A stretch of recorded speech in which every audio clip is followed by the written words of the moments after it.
अस्सलाम वालेकुम स्टूडेंट्स। आज हम अपोजिंग रिएक्शन का सेकंड केस देखते हैं। वो सेकंड केस क्या है हमारे पास, जबकि first order reaction is oppose by second order reaction. कि फॉरवर्ड रिएक्शन जो है हमारे पास क्या है, फर्स्ट ऑर्डर है, और जो बैकवर्ड रिएक्शन होगा वो हमारे पास सेकंड ऑर्डर रिएक्शन है। ठीक है, आपने स्टेटमेंट याद रखनी है और पहले वाली जो उसकी इक्वेशंस बन रही है उसको याद रखना है।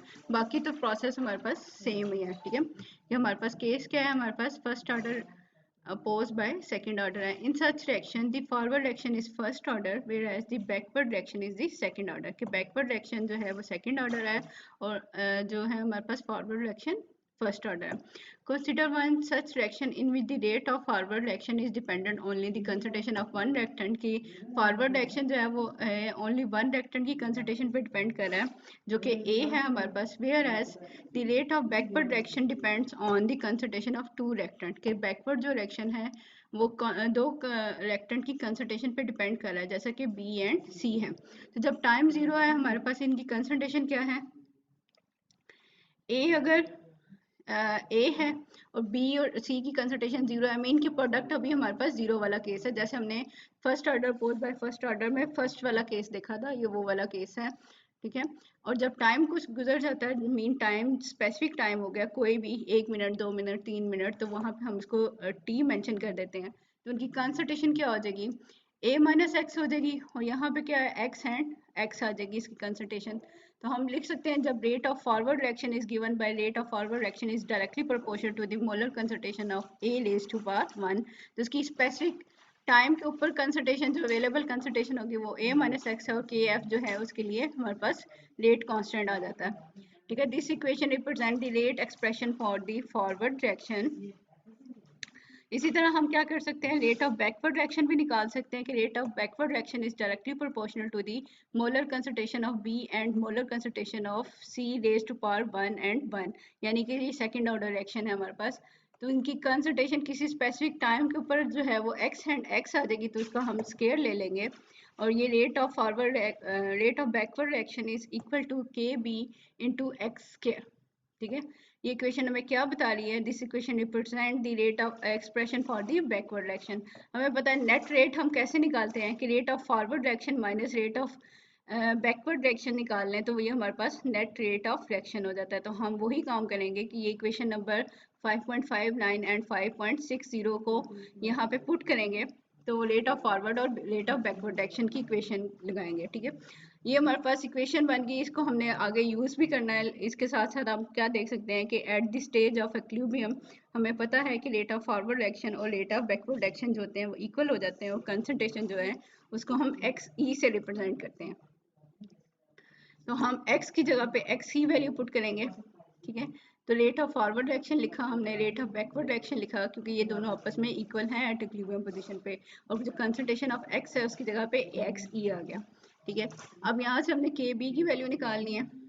के बी की वैल्यू निकालेंगे तो के B is equal to K F into A minus X E divided by X E square. ठीक, हमने k की वैल्यू निकाली, अब के बी की वैल्यू जो निकली है इसको हम, ये जो पीछे इक्वेशन निकाली है हमने नेट रेट,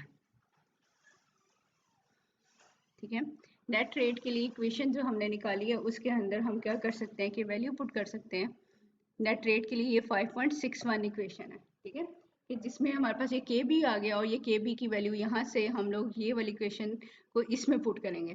ठीक है, putting the value in equation 5.61 we get, क्या आ जाएगा, ये D X over D T है, ये टर्म ऐसी रह जाएगी, is equal to K F A minus X, minus कर दिया, के बी के साथ एक्स स्केयर है वो एक्स स्केयर इसी इधर आ गया, और दूसरी साइड पे हमने ये टर्म लिख दी के F into A minus X E divided by X E square. अब हमारे पास क्या है, के एफ तो हमें पता है कॉमन है, हमने के एफ को कॉमन निकाल लिया, रिमेनिंग हमारे पास क्या रह गया, ए माइनस एक्स माइनस के F A minus X E x square divided by X E square. तो हम क्या करेंगे, यहाँ पे पहले तो एलसीएम लेंगे, एक्स स्केयर एलसीएम डिनोमिनेटर में आ जाएगा, और एक्स स्केयर इस टर्म के साथ मल्टीप्लाई हो जाएगा, ए माइनस एक्स स्केयर बन गया, और दूसरी साइड पे ये टर्म हमारे पास 1 से जब मल्टीप्लाई होगी तो ये सेम आ जाएगी।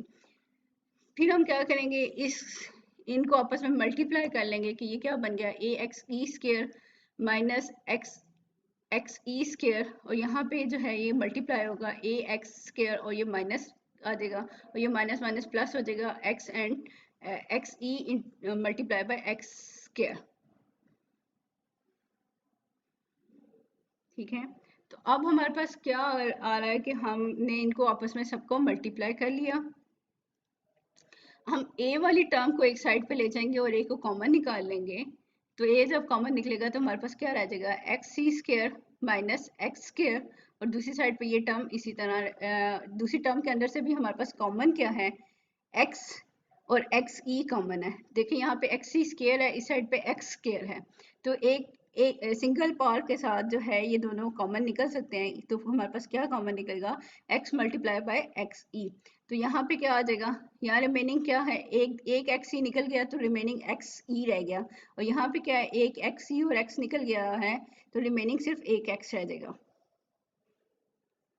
ठीक, तो हमने यहाँ पे ये कर लिया। इसके बाद ये देखें, अगर हमारे पास ये मैथ का फॉर्मूला है ए स्केयर प्लस या माइनस ए स्केयर माइनस बी स्केयर है, तो उसका जो ओपन करते हैं तो क्या बन जाता है, ए स्केयर ए माइनस बी और ए प्लस बी बन जाता था। ठीक है, तो यहाँ पे भी हमारे पास दो टर्म है और दोनों का अलग-अलग से स्केयर है माइनस के साथ, तो इसको जब हम ओपन करेंगे तो ये बनेगा हमारे पास एक्स ई माइनस एक्स, और एक दफा प्लस के साथ ये टर्म आ जाएगी एक्स ई प्लस एक्स। ठीक है, और ये ए इसके साथ कॉमन था, ये बाहर आ गया, और ये वाली टर्म हमारे पास ऐसी ही आ गई। अब हम देखते हैं इन दोनों में से कोई टर्म कॉमन है, तो ये वाली term x E minus x इसमें भी है और एक्स ई माइनस एक्स इसमें भी है, तो इसका मतलब है ये भी कॉमन निकल आएगी। हमने इसको भी कॉमन निकाल लिया, रिमेनिंग क्या रह गया हमारे पास, A into X E plus X और minus X into X E, ये रह गया हमारे पास। तो हम यहाँ पे क्या कर सकते हैं, इस a को इसके साथ मल्टीप्लाई कर सकते हैं, तो क्या बन जाएगा, ए X E plus A x minus, और ये टर्म जो है माइनस में ऐसी रह जाएगी क्योंकि ये इस टर्म के साथ कॉमन निकला था और इसके साथ मल्टीप्लाई कर दिया हमने जस्ट। हम क्या कर रहे हैं, where a minus X E is the equilibrium concentration of reactant a।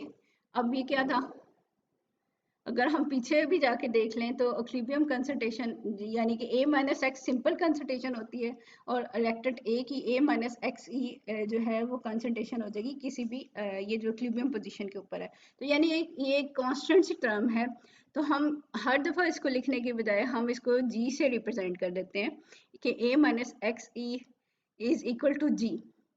ठीक है, जी से रिप्रेजेंट कर दिया तो ये इक्वेशन हमारे पास वैसी आ गई, जस्ट यहाँ पे हमने x के साथ मल्टीप्लाई कर दिया है g को। ये हम एंड पे इसको दोबारा लिख भी लेंगे, लेकिन अपनी आसानी के लिए हमने उसको एक टर्म से रिप्रेजेंट कर दिया। अब हमारे पास क्या नेक्स्ट क्या काम करना है, हमने सेपरेशन ऑफ वेरिएबल्स करनी है। अब हमारे पास वेरिएबल्स क्या हैं, ठीक है, जहाँ पे कंसंट्रेशन चेंज हो रही है, तो यानी x आ रहा है जिस टर्म के अंदर, तो ये दोनों टर्म जो है वो डिनोमिनेटर में चली जाएंगी और बाकी इधर से dt जो है इस साइड पे आ जाएगा। एक्स ई आपको पता है कांस्टेंट टर्म है, इक्विलिब्रियम पोजीशन पे जो कंसंट्रेशन होती है वो कांस्टेंट होती है, तो इसलिए हम इसको नहीं यूज करेंगे। ठीक, अब ये टर्म आ गई, और ये आपको पता है कि सेकंड ऑर्डर रिएक्शन जब आ रहा है और इसमें दो डिफरेंट टर्म्स हैं जो कि डिनोमिनेटर में हैं और आपस में मल्टीप्लाई हो रही हैं, तो जब हमने उनकी इंटीग्रेशन करनी है तो हम उनकी इंटीग्रेशन किससे करते हैं, पार्शियल फ्रैक्शन मेथड से करते हैं। ठीक है, आप लोगों को थर्ड ऑर्डर में देख लिया, आप लोगों ने सेकेंड ऑर्डर में देख लिया, तो वही काम हम यहाँ पे भी करेंगे। ठीक है, तो अब उसके लिए क्या करते हैं कि अब दो टर्म है हमारे पास, तो दो कांस्टेंट इन्वॉल्व होंगे, तो इसके नीचे फर्स्ट टर्म के लिए ये a आ जाएगा, सेकंड टर्म के लिए ये b आ जाएगा, तो ये क्या बन जाएगा कि a divided by X E minus X plus B divided by A X E plus X G. ठीक है, तो हमने इस साइड पे इस टर्म को वन लेके आना है, तो मल्टीप्लाई कर देंगे इस फुल टर्म के साथ, तो यहाँ पे जो टर्म कैंसिल आउट हो जाएगी। ठीक है, वो जो टर्म सेम है वो कैंसिल आउट हो जाएंगी और रिमेनिंग टर्म हमारे पास आ जाएगी, मीन कि एक्स ई और माइनस एक्स जो है ए के अंदर से कैंसिल आउट हो जाएगा और ए के साथ ये मल्टीप्लाई आ जाएगा। तो ये देखिए हमारे पास यहाँ बन गया कि one is equal to A into A X E plus X G. अब b के साथ ये जो है ये वाली टर्म कैंसिल आउट हो जाएगी, a into X E plus X G, ये कैंसिल आउट हो जाएगी और b के साथ टर्म रह जाएगी एक्स ई माइनस एक्स वाली। ठीक हो गया, ये हमारे पास इसका एक्सप्रेशन आ गया। अब क्या करना है, हमने जो पहले काम करते हैं कि एक दफ़ा इस टर्म को ज़ीरो लेंगे और दूसरी दफ़ा दूसरी टर्म को ज़ीरो ले सकते हैं, या हम डिफरेंट वे से जो हमने कोफिशिएंट निकाले थे उसके थ्रू भी इनकी वैल्यू निकाली जा सकती है। वरना सिंपल वे हमारे पास यही है कि पहले एक टर्म को ज़ीरो कर लें, ठीक है, फिर दूसरी टर्म को ज़ीरो कर लें, तो वहाँ से ए और बी की वैल्यू निकाल सकते हैं। तो हम क्या करें, let A X E plus X G is zero. यहाँ पे एक्स एल लिखा हुआ है, एक्चुअली कुछ बुक्स के अंदर इसको जी से रिप्रेजेंट किया गया है, कुछ को इसे एल से रिप्रेजेंट किया गया है, तो इसलिए ये थोड़ी सी मिस्टेक है यहाँ पे। तो यहाँ अब आप समझ लें कि यहाँ पे जी है और इसको इक्वल टू ज़ीरो है, तो हमने क्या करना है, इसको रीअरेंज करें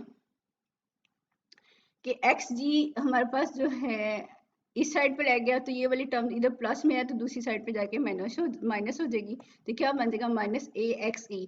और यहाँ से जी जो है मल्टीप्लाई हो रहा है, तो वो क्या हो जाएगा, यहाँ पे डिवाइड हो जाएगा दूसरी साइड पे इक्वेशन पे जाके। तो एक्स की वैल्यू क्या बन गई हमारे पास, X is equal to minus A X E divided by G. अब ये वैल्यू हमारे पास आ गई x की, तो हम ये क्या कर सकते हैं, 5.64 में जहाँ जहाँ x है वहाँ पे x की वैल्यू पुट करेंगे, ठीक है। अब ये देखें, यहाँ फर्स्ट वाली टर्म के अंदर x आ रही है, तो a के साथ यहाँ पे क्या बन जाएगा, a into M X E plus X multiply by minus A X E divided by G, ठीक है। अब ये डिवाइडेड बाय जी और multiply by G cancel out हो गया, रिमेनिंग क्या रह गया हमारे पास, plus A X C minus A X C, यानी कि ये टर्म हमारे पास क्या हो जाएगी, ज़ीरो हो जाएगी। और इस साइड पे हमारे पास एक्स की माइनस और माइनस माइनस प्लस हो गया, और ये ए एक्स ई डिवाइडेड बाय जी बन जाएगा, यानी कि ए वाली टर्म हमारे पास ज़ीरो होगी और जस्ट हमारे पास बी वाली टर्म रहेगी। तो यहाँ से हम बी की वैल्यू निकाल सकते हैं, ठीक है।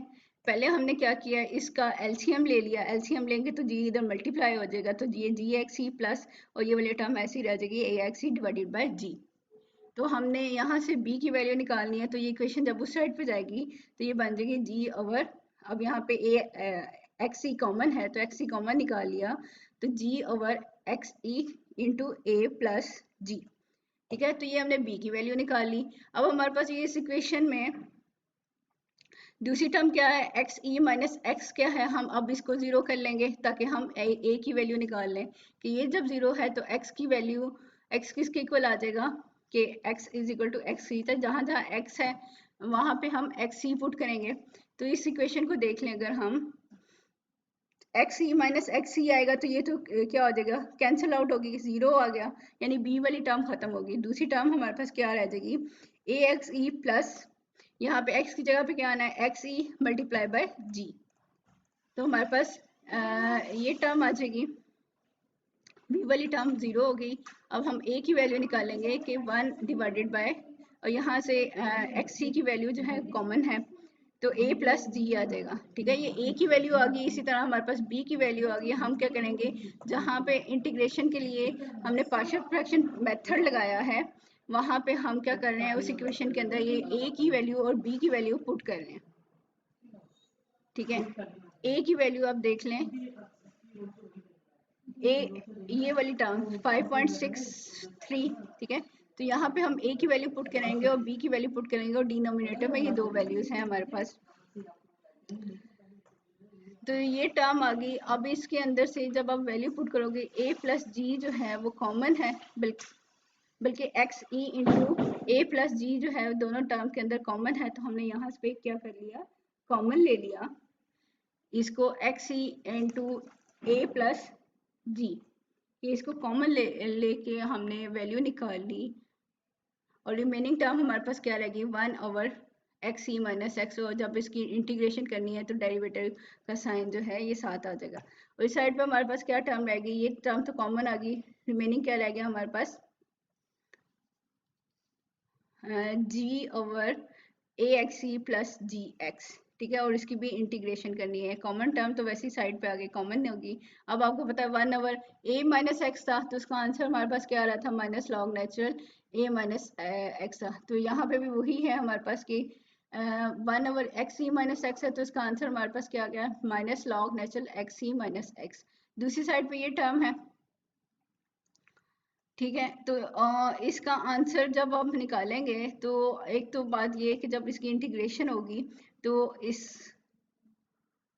इसमें ये डिनोमिनेटर में ये जो है टर्म के साथ पॉजिटिव है तो इसका लॉग नेचुरल भी हमारे पास, अगर सिंपल फॉर्म में आप देखें तो ये पॉजिटिव आ जाएगा, log natural A X E plus ji x. अब ये जो जी है ये जब इसकी प्रॉपर इंटीग्रेशन होती है तो वो कैंसिल आउट हो गया।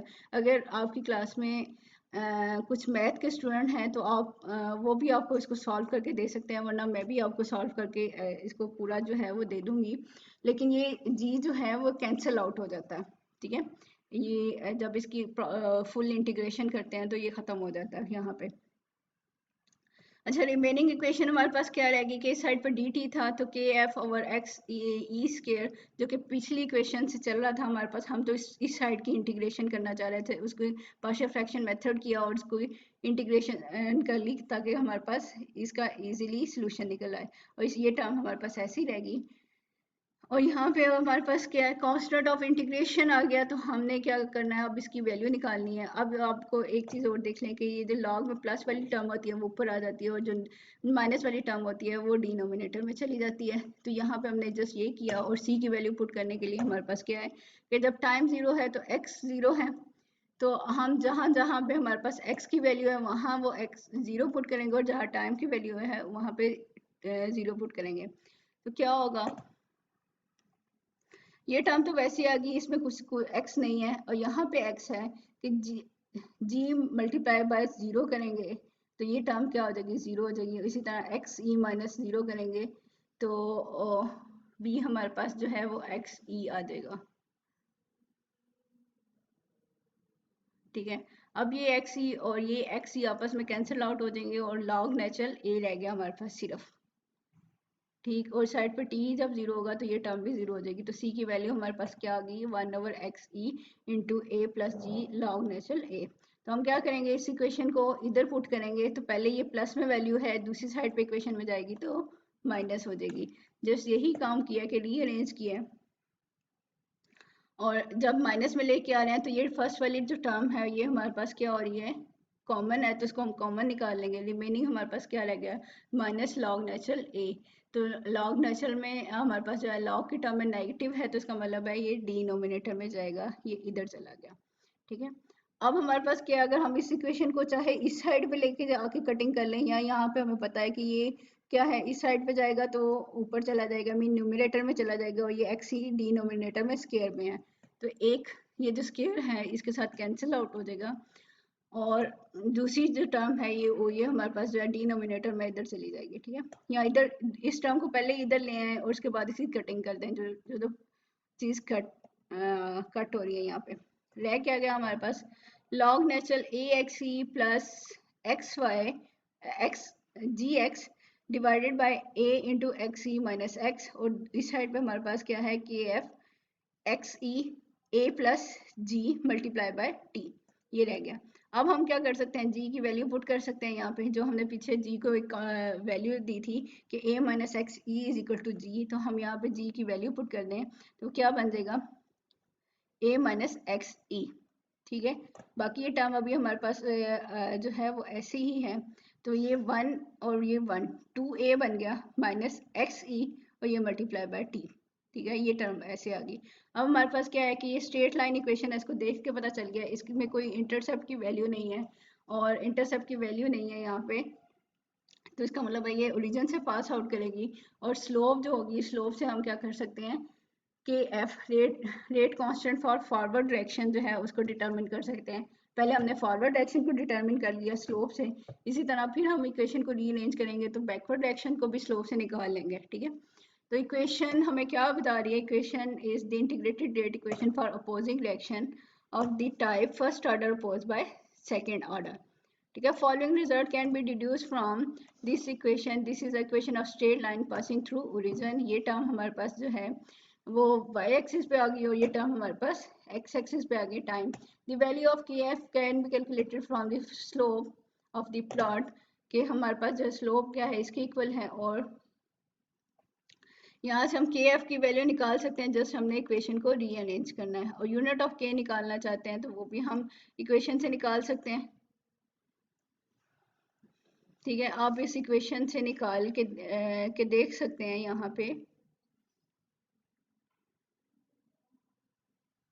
ठीक है, ये टर्म भी क्या होगी कंसंट्रेशन, ये टर्म भी क्या होगी कंसंट्रेशन, कैंसिल आउट होगी, ये टर्म भी कैंसिल आउट, ये भी कैंसिल आउट, और ये टी जो है अगर इस साइड पे जाएगा तो 1/t बन जाएगा। तो इसका मतलब है 1/t जो है वो पर सेकंड हमारे पास उसके यूनिट आ सकते हैं, आप उसको इजीली कैलकुलेट भी कर सकते हैं खुद से भी। इसी तरह जैसे हमने इक्वेशन को यूज़ किया और हमने के एफ की वैल्यू जो है स्लोप से निकाल ली, हम अब क्या करते हैं कि के बी के लिए जो है वैल्यू निकालनी है हमने। तो के बी की वैल्यू निकालते हैं कि के बी की वैल्यू हम कैसे निकाल सकते हैं। ठीक है, at the stage of equilibrium हमें पहले ही पता है कि rate of forward reaction equal होता है रेट ऑफ रिवर्स रिएक्शन के या बैकवर्ड रिएक्शन के, और एक्स जो होता है वो एक्स ई के इक्वल है। तो हम वही काम करेंगे कि रेट ऑफ फॉरवर्ड रिएक्शन की इक्वेशन लिखेंगे, रेट ऑफ बैकवर्ड रिएक्शन की इक्वेशन लिखेंगे, यहाँ से हम जो है rate constant for forward reaction की वैल्यू निकालनी है, तो ये टर्म इसके डिनोमिनेटर में चली जाएगी। अब के एफ की वैल्यू हम जो है उस जो पहली इक्वेशन आई थी हमारे पास उसके अंदर अच्छा नहीं, पिछले वाली इक्वेशन के अंदर हम इसके अंदर जो है इसको पुट कर रहे हैं 5.68 के अंदर, जो फाइनल एक्सप्रेशन हमारे पास आया है हम उसके अंदर पुट करेंगे ये वाली। यहाँ पे हमारे पास क्या है के एफ है। ठीक है, तो यहाँ पे के एफ की वैल्यू पुट करेंगे, बाकी ये टर्म तो सेम रहेगी। ठीक है, और इसके साथ ये वाली टर्म भी आएंगी।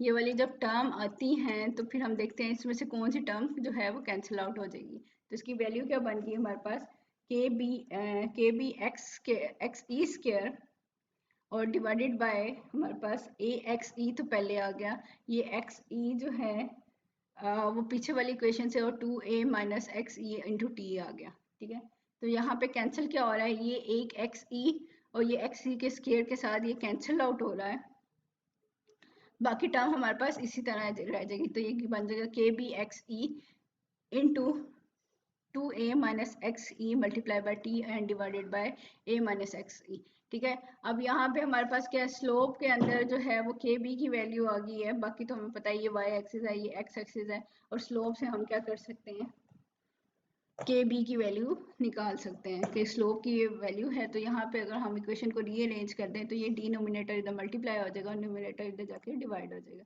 अब यहाँ पे हम क्या कर सकते हैं के बी की वैल्यू निकाल सकते हैं कि ये जो 5 पॉइंट इस ये वाली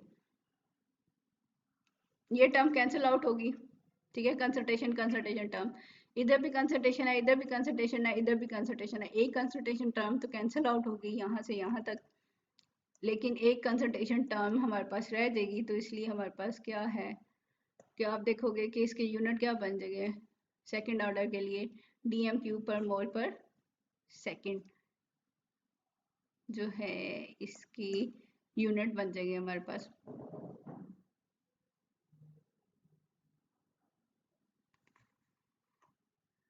ठीक, अब नेक्स्ट हम क्या कर सकते हैं the expression for K F and K B can be divided from each other, कि हमारे पास दो इक्वेशन आ गई थी हमारे पास 5.68 एंड 5.69।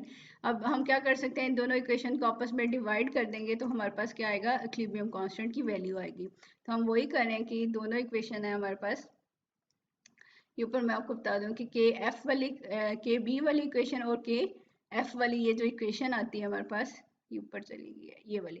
ठीक है, इनको हम आपस में क्या करेंगे डिवाइड करेंगे, तो ये टर्म तो दोनों में सेम थी, ये टर्म हमारे पास कैंसिल आउट हो जाएगी। इसके साथ साथ हम देखेंगे कि और कौन सी टर्म जो है वो कैंसिल आउट हो जाती है। ठीक है, जब हम इन दोनों इक्वेशन को क्या कर रहे हैं कि आपस में डिवाइड कर रहे हैं, तो जब ये टर्म इससे डिवाइड होगी तो आप ये देखिए सेम टर्म है ये कैंसिल आउट होगी, और इसके साथ साथ हमारे पास एक टर्म और कैंसिल आउट होगी, वो क्या है कि टाइम और टाइम दोनों में है, दोनों के अंदर कैंसिल आउट हो जाएगा। इसी तरह 2a माइनस एक्स ई जो है दोनों में है, इधर भी है 2a माइनस एक्स ई, इधर से भी कैंसिल आउट हो जाएगा। ठीक है, अब यह देखिए ये लॉग नेचुरल वाली टर्म इधर कैंसिल आउट होगी, ये इधर कैंसिल आउट होगी। ठीक है, ये ऊपर मल्टीप्लाई हो रहा है इस साइड पे कि t इंटू ए माइनस एक्स ई, तो ये इधर और इधर कैंसिल आउट हो गया। रिमेनिंग हमारे पास क्या रह गया, इधर एक्स ई रह गया और इधर एक्स ई रह गया, तो ये हमारे पास एक्स ई का स्क्वायर आ गया और साथ में हमारे पास एक टर्म रह जाती है ये वाली a माइनस एक्स ई। ठीक है, ये किसी के साथ कैंसिल आउट नहीं हुई, तो हमारे पास where the left hand side of the equation is equal to the K equilibrium constant. ठीक है, आपको पता है कि इक्विलिब्रियम कांस्टेंट क्या होता है कि rate of forward direction divided by rate of reverse direction, या उसके रेट को लिखते हैं तो उसके जो कांस्टेंट आ रहे हैं, rate constant for first rate constant for forward direction divided by rate constant for backward direction हो, तो वो उसका जो रेशियो है हमारे पास इक्विलिब्रियम कांस्टेंट आता है। ठीक है, तो इससे हम क्या कर सकते हैं, इक्विलिब्रियम कांस्टेंट की वैल्यू जो है वो हम निकाल सकते हैं, चाहे हम इनको इस तरह डिवाइड करके निकाल लें, चाहे हम सिंपल फॉर्म में इसको डिवाइड करके निकाल लें। Rate of forward direction is equal to rate of backward direction, और साथ साथ हमारे पास क्या है X is equal to X E, तो वही काम किया हमने कि फॉरवर्ड डायरेक्शन लिखा, बैकवर्ड डायरेक्शन लिखा, और उनके रेट कांस्टेंट को हम क्या कर सकते हैं आपस में जो है उनकी रेशियो लेनी है, तो के एफ डिवाइडेड बाय के बी, और इस साइड पे ये इधर मल्टीप्लाई हो रहा है इधर डिवाइड हो रहा है, तो इसका मतलब है इधर ये जो टर्म मल्टीप्लाई हो रही है दूसरी साइड पे जाएगी तो डिवाइड हो जाएगी, तो के इक्विलिब्रियम की वैल्यू आ जाएगी X E square divided by A minus X E. तो ये वैल्यू के इक्विलिब्रियम की ऐसे निकालें या ऐसे निकालें, सेम वैल्यू आ रही है, आप देख सकते हैं यहाँ पे X E square divided by A minus X E आ जाएगा, ये टर्म आ गई। Hence the equilibrium constant can be calculated if the equilibrium concentration of reactant as well as the product is known, कि हमें equilibrium के ऊपर जो product की कंसंट्रेशन है वो मालूम होनी चाहिए और जो रिएक्टेंट है, ठीक है, उसकी कंसंट्रेशन मालूम होनी चाहिए। ये रिएक्टेंट है a minus X E, reactant की कंसंट्रेशन है ना इक्विलिब्रियम पे, और ये एक्स ई जो है हमारे पास प्रोडक्ट की कंसंट्रेशन है इक्विलिब्रियम पे। अगर हमें ये दोनों चीज़ें मालूम है तो हम क्या कर सकते हैं, इनकी वैल्यू इक्विलिब्रियम कांस्टेंट की वैल्यू निकाल सकते हैं। It can also be determined from the value of के एफ एंड के बी से निकाल सकते हैं, या फिर उनको जो ऊपर सम किया उससे निकाल सकते हैं। Here the equilibrium constant is not a dimensionless quantity, it has a unit of concentration। यहाँ पे हमारे पास क्या है कि ये कंसंट्रेशन है, लेकिन यहाँ पे क्या है कंसंट्रेशन टर्म का स्केयर है, तो एक कैंसिल आउट हो जाएगी, तो यहाँ पे इसलिए हम यहाँ कह रहे हैं कि ये डायमेंशनलेस क्वांटिटी नहीं है बल्कि इसकी कंसंट्रेशन की यूनिट है। मीन क्योंकि यहाँ पे एक्स ई रिमेनिंग है तो इसके यूनिट हम निकालेंगे तो वो क्या बन जाएगा, मोल पर डीएम क्यू। तो ये तो था हमारे पास first order reaction opposed by second order reaction. ठीक है, ये अपोजिंग रिएक्शन हम देख रहे थे, आप लोगों ने इसको ध्यान से कर लेना है। मेन स्टेप वही है जो पहले वाले रिएक्शंस के अंदर आ रहे हैं, और जस्ट मुश्किल इसके अंदर कुछ भी नहीं है, वही सिंपल हमारे पास इंटीग्रेशन डिफरेंशिएशन यूज़ हो रही है फर्स्ट ऑर्डर और सेकेंड ऑर्डर के लिए, इसके अलावा और डिफ़िकल्ट नहीं है। बस आपने स्टेप याद रखना है और इसकी इनिशियल कंसंट्रेशन जो होती हैं, जो इनिशियल इक्वेशन होती है उसको याद रखना है।